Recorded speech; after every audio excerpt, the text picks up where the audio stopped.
කල්යාණ මිත්‍රත්වයේ කියන එක හැදෙන්න ඕන gedara තුලින්. අපේ ස්වාමි පුරුෂය අපේ තාත්තලා පියවරු හිතාගෙන ඉන්න ලොකු පුරුෂාධිපත්‍යයක් gedara ගොඩනගාගෙන අර දරුවන්ගේ පීඩනයයි සියලු පීඩන බොහෝ තැන්වල පිට කරන්නේ කොහින්ද? බිරිඳගෙන්නේ. අපි පුරුදු වෙන්න ඕනේ පීඩනය මට දරා ගන්න පුළුවන්ද බැරිද කියන එක හිතලා තමයි පීඩනය අනේකට දෙන්න පුරුදු වෙන්න ඕනේ.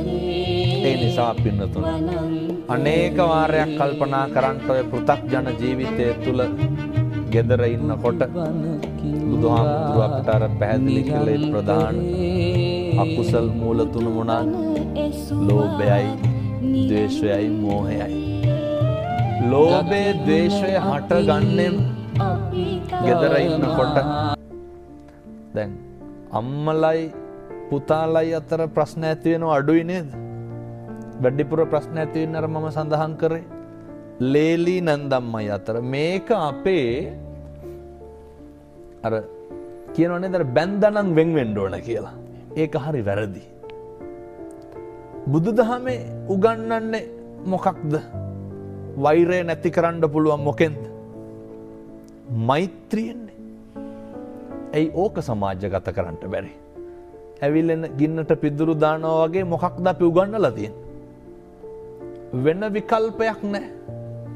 මම දැකලා තියෙනවා සමහරක් ගෙවල් වල එක ගෙදර ලිප් දෙකක් තියෙනවා පින්නතුනේ.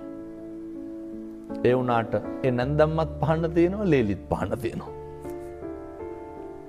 වැඩක් තියනවද? සමහර පින්නතුන් ඉන්නවා මේ පහන තියලා හෙන ඉල්ලනවා. එක ගෙදර. එක ගෙදර. පහන තියලා හෙන ඉල්ලනවා. මේකට විසඳුමක් තියෙන්න ඕනේ. ඒක තමයි තථාගතයන් වහන්සේ අත්ූපනායක ධර්මවලින් ඉගැන්වුවේ. මම එක අවවාදයක් දුන්නා එක පවුලකට. ඒ දියණිය කිව්වා ලේලි කියනවා හාමුදුරුවනේ මම ඇවිල්ලා ගෙදරට සති 2යි අම්මා මම උයනේවා කන්නේ නැහැ. මේ ප්‍රශ්නේ තමයි මහත්තයෝ ගෙවල් වල ගොඩක් තියෙන්නේ. අනේක උහුලන්න බෑ. අනේක දරන්න බෑ. මම කිව්වා උදේ වැඩට යනකොට නැන්දම් මට වඳින්න. ගත් කටටම ලේලි කියනවා හාමුදුරුවනේ වඳිනකොටම අනිත් පැත්ත හැරෙනවලු. අනිත් පැත්ත හැරෙන එක කාගේ වැඩක්ද? ඒක නැන්දම්මගේ වැඩක්. දැන් බුදුහාමුදුරුවෝ මේක නේද අපිට ඉගන්වුවේ? අක්කොච්චි මං අවදි මං අජිනි මං අබාසි මේ හාසි මේනේ යේතං උපනයන්ති වේරන්තේ සූපසම්මති වේරන්තේ සන් ඔහොමනේ ගාථා දෙක තුලම උගන්වන්නේ.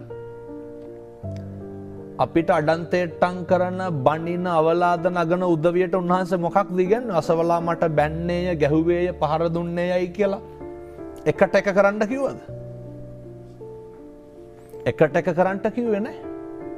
එකට මෛත්‍රිය පතුරන්ට කියලා උන්වහන්සේ ඉගන්නේ. අර නැන්දම් මට හැමදාම වැඳලා ගියා. මම කිව්ව හැමදාම තේ එක දෙන්න. හාමුදුරනේ මම හැදුවට බොන්නේ නැහැ. නොබොන එක නැන්දම්මගේ වැඩක්. බොන එක කාගේ වැඩක්ද? මේ කාරණය හරි වැදගත් අපේ ගෙවල් වලට. වේලිච්ච ඉරටු නමන්න පුළුවන්. ඒවා කැඩෙනවා. අමු ඉරටු මොකද කරන්න පුළුවන්? එහෙනම් දැන් මේක අහන්න ඕන කවුද? මේවත් තේරුම් ගන්න පුළුවන් තරුණ උදවිය. මම කිව්වා හැමදාම බත් එක බෙදලා දීලා යන්න. හාමුදුරනේ මම බෙදුවට කන්නේ නැහැ. සතියක් කරා, දෙකක් කරා. බුදුබණ බොරු වෙන්න හේතුවක් නැහැනේ පින්නතෝනේ. Tamanට කොච්චර වෛර කරත් කමක් නැහැ. කොච්චර ද්වේෂ කරත් කමක් නැහැ. කොච්චර අවලාද නැගුවත් කමක් නැහැ පින්නතුනි. අපේ තුල ජීවත් වෙන සත්පුරුෂ මිනිසයා නැති කර ගන්න එපා. අවසන්